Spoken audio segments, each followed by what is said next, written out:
thanks also to Itsubashi University. At my university, the logo at your right is a public university, 24 years old. We were so interested in participating in this Eurasia Pacific Network on Social Sciences that they sent me. And sending me, I have to, you have not been lucky. You have not been lucky for two reasons. The first one is that any of my knowledgeable colleagues on macroeconomics, on finance, on development, on economic history was not able to come. But we didn't want to miss this opportunity, and I decided to come. And you are not lucky for a second reason, because you have to, the English, more or less, you have to deal with a difficult English, but the Japanese, despite the very knowledgeable and proficient simultaneous translator, will have still more difficulty. So, as my wife recommends me, I will try to speak slowly. Otherwise, it's very easy to get lost. And I have apologized because my research interests are on the logo of your left. I work on health and economics, on health policy, health economics, health services research, health services management, nothing to do about the economic recovery and the European Mezzogiorno. But let's try. Well, let's try first. Let's make like the main message. The main message of this presentation, by the way, when I talk of Mezzogiorno, I use the term Mezzogiorno because it's value-laden, historical laden by the evolution of Italy during the last 800 years. But I am referring, Mezzogiorno refers to peripheral countries in Europe.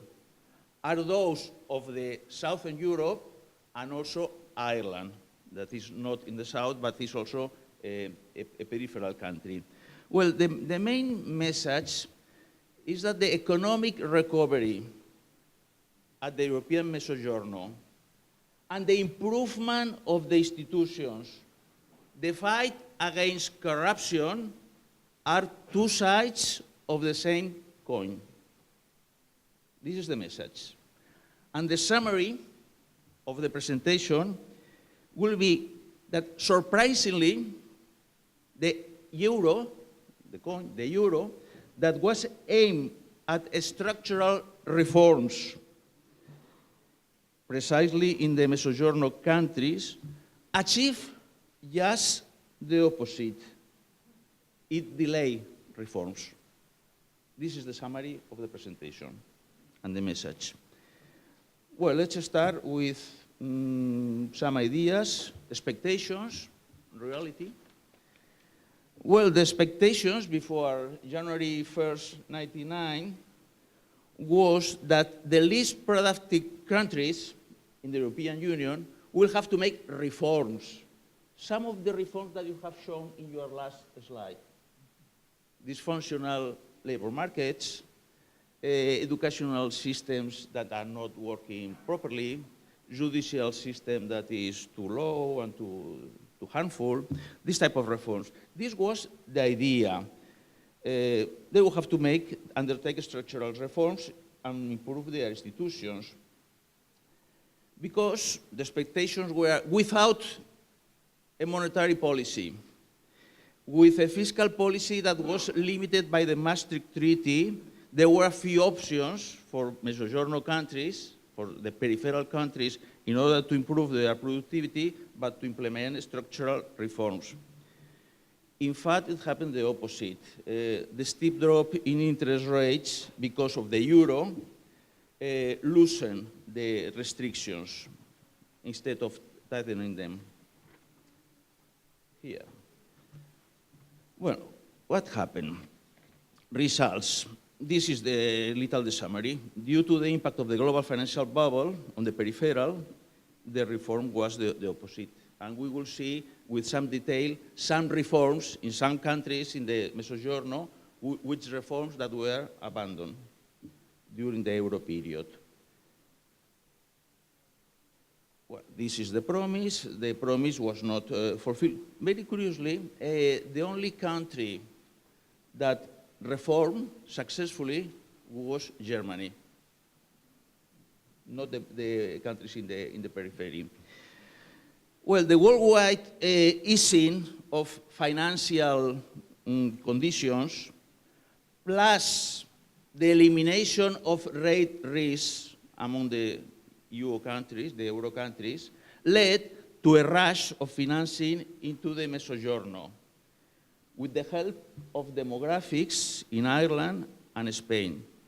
Demographics in Ireland and Spain gave a fundamental to an increase in the housing demand. You see, this is the bonds 10-year yields. Here you can see a huge drop in interest rates.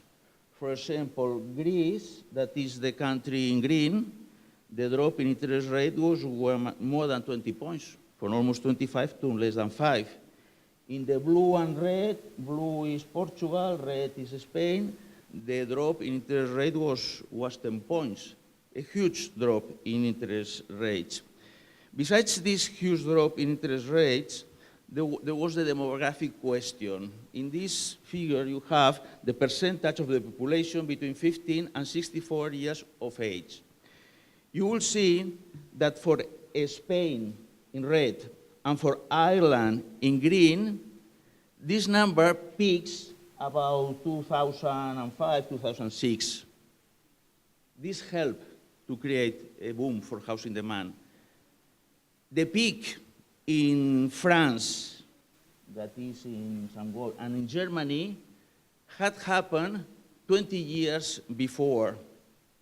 So these demographic trends, with a very strong growth in the population that was participating in the labor reform, led to an increase in GDP important. Well, the point is that why were reforms abandoned? And there are two mechanisms explaining the relation between fiscal flows and financial flows and abandonment of reforms. The first is the relaxation of constraints. There is enough empirical evidence showing that once a government can easily borrow abroad, may use such borrowing to postpone otherwise necessary reforms. There is a lot of empirical evidence sustaining this statement. This is the first. The second one, I will mention it later. In the first, what happened? All these Mezzogiorno countries, Ireland, Greece, Spain, Portugal, at your left, those, started the decade with sustainable debt position, but all in 2010 were with a net external debt of about 100% of GDP. In Greece and Portugal, it was mainly public debt. In Spain and Ireland, it was mainly private debt. The second channel that led to forget the reforms is a very curious one from a theoretical point of view. The idea is the following. When all the banks are delivering profits, all the managers are exceptional, are wonderful. When all the firms are making a lot of money, all the agents, all the professional managers are wonderful. When all the public authorities are delivering the public goods that citizens want, all governments are wonderful, are very efficient. They are re-elected. What happens? When the water is high, you don't know who is swimming naked. But once the tide goes out, you see who has bathing suit and who has not bathing suit. This is a rather complicated way of saying bad agents, bad managers, bad politicians are not fired because they are doing well in the bubble. And incentives deteriorate. if without making too much effort, you gain elections and you make a lot of money, you don't have no need to make any additional effort. But the main problem is that the bubbles, for example, the construction bubble in Spain, will be persistent, this effect. Why? Because when a government can borrow freely, it's very likely to waste resources. You can find airports without planes, trains that go to nowhere, universities and hospitals in every middle-sized town. And the problem is that these unproductive expenditures will create persistently lower growth. And if you travel in the European Mezzogiorno, you will see plenty of these infrastructures. The second persistent effect is because a type of Dutch disease is the allocation of capital, both physical and human capital, away from the production of tradable goods to sectors like, in the case of Spain, construction. Third reason for the persistence of the bubbles. This is an empirical relation found by Reinhardt and Rogoff. When there is a debt overhang, the recovery is slow because it takes time for the firms to deleverage. It takes time to gain against equity capital. And finally, and this perhaps is the most important point, there is institutional deterioration. It will also take time to find more talented agents. Let me explain with an example from Spain. Normally, political success will reflect economic success. You have, for example, construction. You will have developers and builders generating more profit, with more capacity to lobby, with more capacity to push regulations in favor of their interests. On the other hand, you have, at the same time, agents in the tradable sector. These agents in the tradable sector will have less income, less employees, less political influence. So what is the result? The result is that the bubble creates its own constituency, this bubble, this coalition. And the interest of those of the coalition is in keeping the bubble continuing. Some things about the countries. Spain had a wonderful real estate bubble. Before the euro, Spain has succeeded in some structural reforms. Spain had, I don't know, 4 multinationals, Telefónica, Inditex, Santander, BBVA, but during the euro time, there were no important reforms at all. Well, annual growth was much larger than the European Euro average, much larger than the US average. The number of immigrants rose from 2% of the population to 12%. There were no gains in total factor productivity. And there was a very complex, relationship between politics and finance that is very well exemplified by the growth of cajas. In fact, cajas and not banks have been responsible for the financial crisis in Spain. Here in panel A, there, you can see that the tax revenues are expressed in billions of euros, increased very much during this period. But what is the problem? The problem is that this increase in taxes is related to the bubble. And with increase in taxes related to the bubble, you compromise public expenditures on a permanent basis. the bubble has disappeared, the taxes have decreased, but the public expenditures are still there. In panel B, red line there, you can see no gain at all in total factor productivity in Spain since 1995. In a starking contrast with Germany, the blue one, racing. In panel C, you have the huge increase in market share by cajas. Cajas, well, there was a very bad political regulatory change and were very much controlled by local politicians. And here at the end, there were about less than 2,000 inhabitants in Spain for every branch of cajas, even more than bars. These cajas lend in a very indiscriminate way to developers.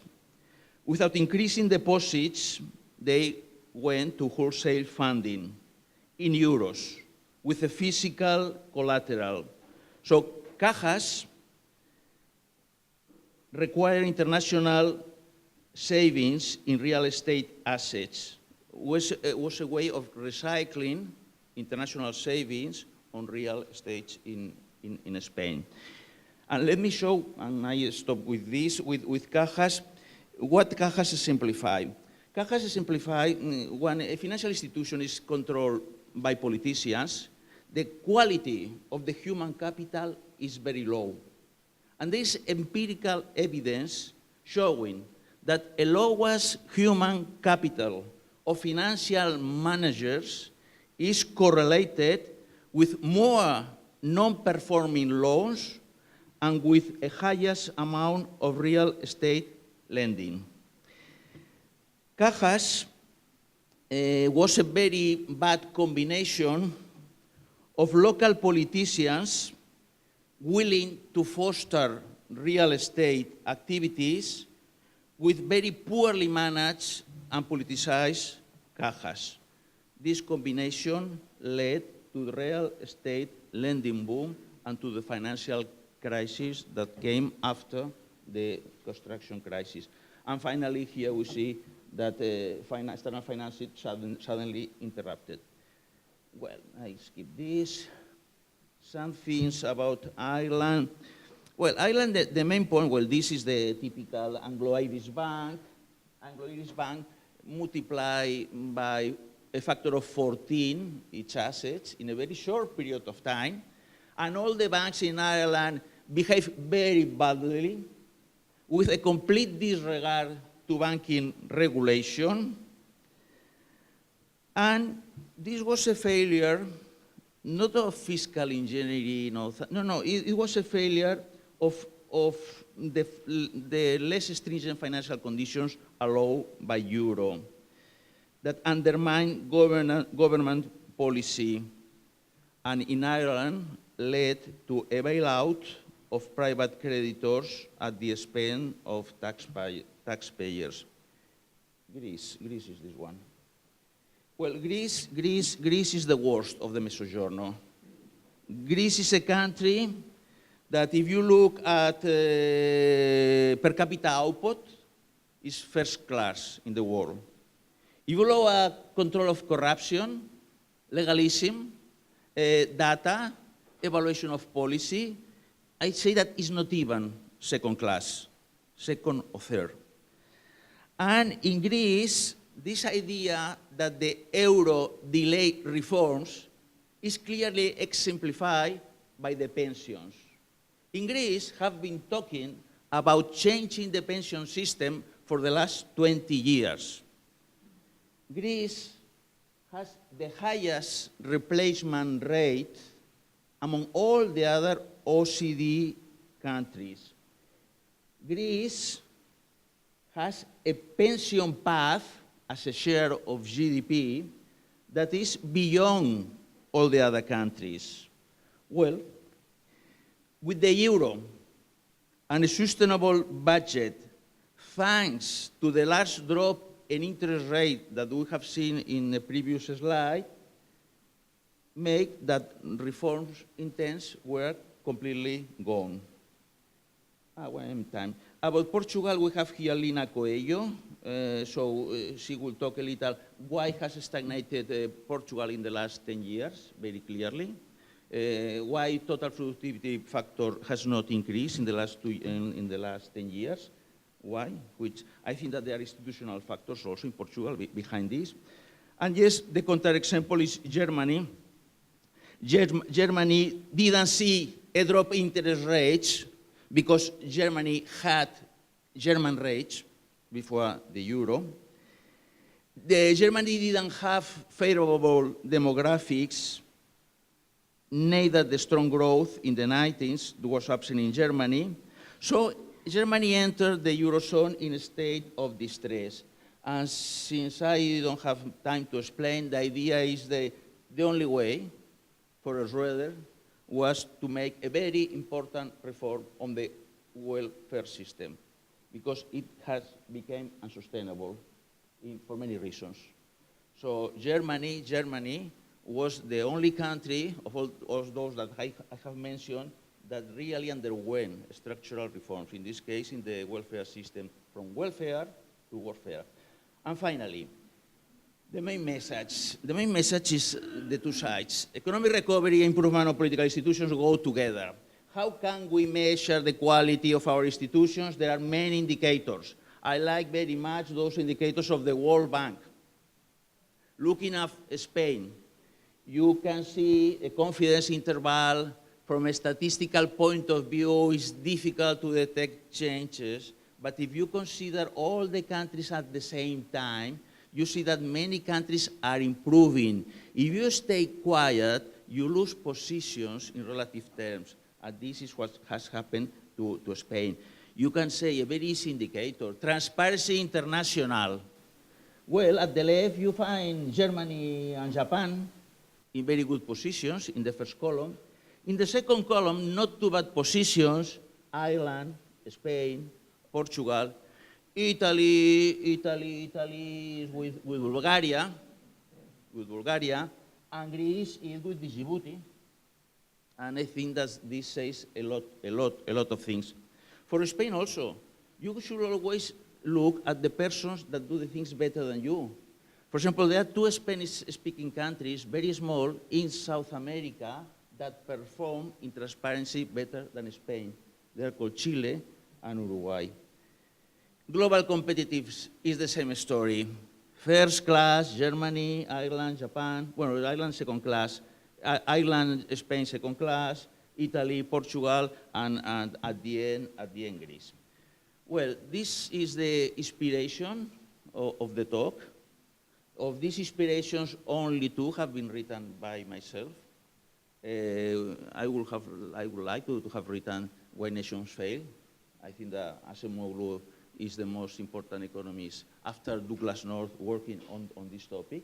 Let's say this is the intellectual inspiration, and these are the actual sources on which I have based this presentation, with the main idea that the result of the introduction of the euro was just the opposite of what was pretended in the peripheral countries. That's all. Thank you. So thank you very much for a very thought-provoking presentation.